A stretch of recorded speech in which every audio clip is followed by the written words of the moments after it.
Hello, dear family of YouTube.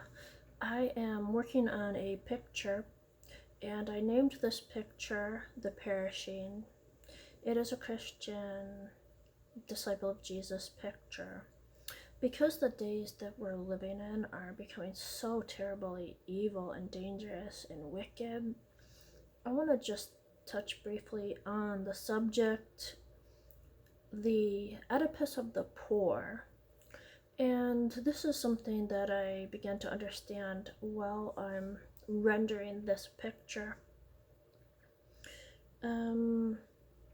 So I don't follow Sigmund Freud. I'm not a psych major or minor or anything of that nature, but the word in itself is coined by Sigmund Freud. And really it's another word for like tragedy. So the Oedipus of the poor, the tragedy of the poor, is Satan. Satan came to steal, kill, and destroy, and to give away all of his hate and wickedness to the world. Whereas we know the opposite. Jesus Christ said, harness your tongue and be like God. Don't be wicked, right?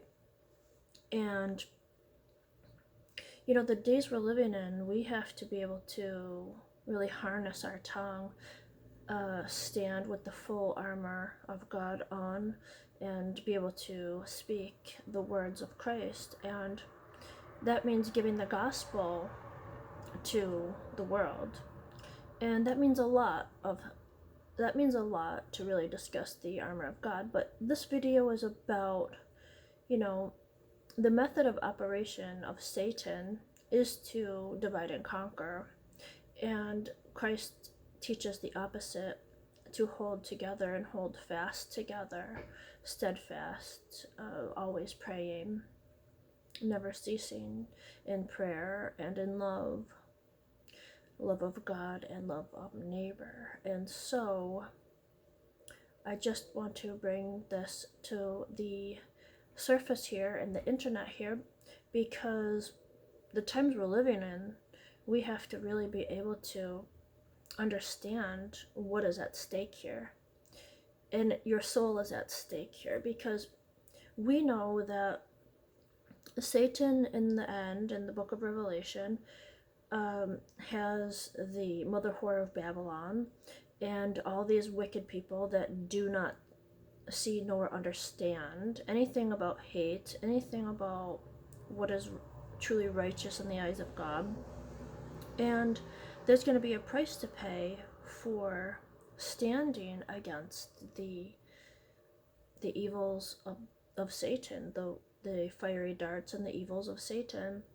And so this is what I'm talking about when I say the Oedipus of the poor. It's the tragedy, because God teaches do not steal, kill, and destroy, but the wicked, they teach this, and they love the idea of murder, killing, destroying, destruction, hate, just bringing everything into oblivion and chaos, utter chaos in humanity. And so these are the days we're living in, and they're very seriously coming quickly, especially to the United States of America, especially to this nation here.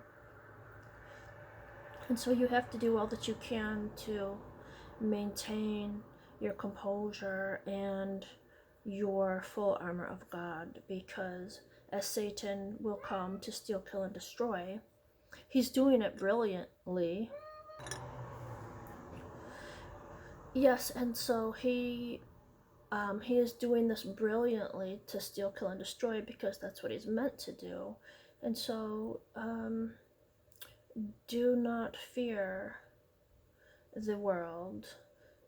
Have a strong heart and a strong mind for the Lord God, Jesus Christ, and know that you are not alone. You have the family of God with you in these ever-pressing times. As it is written, Paul did say, even though we are pressed in on all sides, we can seem confounded, we can seem pressured, God will not destroy you. He will still preserve you, even when you're facing hard times, tragic times, God will see that you overcome.